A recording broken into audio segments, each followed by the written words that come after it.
आणि छोट्यातल्या छोट्या समूहाला प्रतिनिधित्व देण्याचा प्रयत्न जो शिवसेनेकडून झाला आहे, मग तो या कल्पनाताई नरहिरे असतील, खासदार चंद्रकांत खैरे असतील किंवा तुमच्या समोर उभी राहून बोलणारी सुषमा अंधारे असेल, या सगळ्या परंपरेवर घाव घालण्याचा त्यांचा प्रयत्न अश्लाघ्य आहे। त्यांनी पक्षाची आणि पक्षप्रमुखांची प्रतिमा मलिन करण्याचा प्रयत्न केला आहे।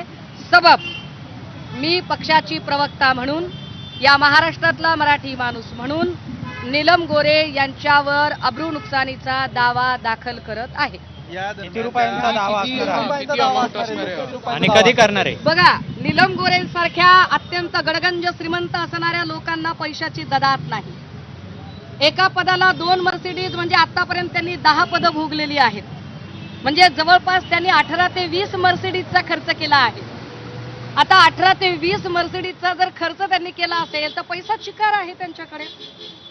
त्यामुळे त्यांनी जी भाषा वापरली आहे, जे शब्द वापरले, त्याचं कॅल्क्युलेशन माझी लीगल टीम करत आहे। माझ्या लीगल टीमकडून त्याचं ड्राफ्टिंग सुरू आहे।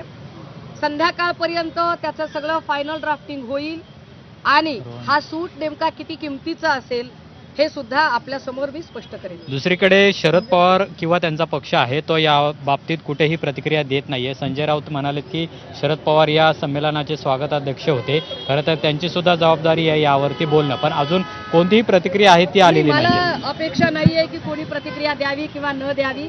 जो दुसऱ्यावरी विसंबला त्याचा कार्यभार संपला। त्यामुळे राष्ट्रवादी काय बोलेल, काँग्रेस काय बोलेल याची वाट बघणाऱ्यांपैकी आम्ही नाही आहोत। मला असं वाटतं की आमची लढाई लढायला आम्ही सक्षम आहोत।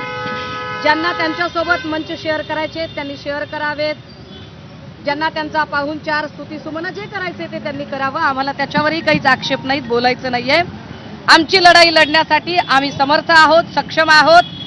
त्यामुळे कोण काय बोलतंय किंवा बोलत नाही हा मुद्दा माझ्यासाठी महत्त्वाचा नाही। शिवसेनेमध्ये भास्करदादा जाधव असतील, नितीन बानगुडे असतील, अंबादास दानवे असतील, सुषमा अंधारे असतील, खमकी लोक आहेत आणि आम्ही पुरेसे आहोत। पण ताई, इंटर पार्टी डिलिंग वरती कायम बोललं जातं। म्हणजे आता त्या मर्सिडीज बद्दल बोलले, आधी एकनाथ शिंदे म्हटले की मातोश्रीवर कसे खोके पोचवले जात होते, याबद्दलही त्यांनी नाही, मग याचा अर्थ असा आहे की ह्या सगळ्या लोकांचे हात भ्रष्टाचाराने माखलेले आहेत। उलट माझं असं म्हणणं आहे की जर असे व्यवहार होत असतील, कारण मला तर पक्षात येऊन 2-2.5 वर्ष झाली, त्या 25-30 वर्ष पक्षात होत्या आणि त्या असतानाचा काळ त्या सांगत आहेत। जर त्या असतानाच्या काळात असं काही घडत असेल तर निश्चितपणे त्याच्या लाभार्थी त्या स्वतः असतील, कारण त्यांनी काल म्हटलं की कलेक्शनचं काम एकनाथ शिंदेंवर होतं।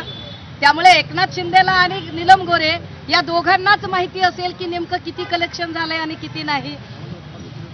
त्यामुळे एकनाथ शिंदेकडे कलेक्शन होतं असं जेव्हा नीलम गोरेंनी काल सांगितलेलं आहे, तर एकनाथ शिंदेची सुद्धा आता ही जबाबदारी आहे की नीलम गोरेंनी सांगितलेलं कलेक्शन किती त्यांच्याकडे आहे, काय काय आहे त्याची टिप्पणं त्यांनी जाहीर केली पाहिजेत। ते असं म्हणाले की ही सगळी घटना जी आहे माझ्या बाबतीमध्ये घडलेली नाही, मात्र मला त्या घटनेचा अनुभव आला किंवा इतरांकडून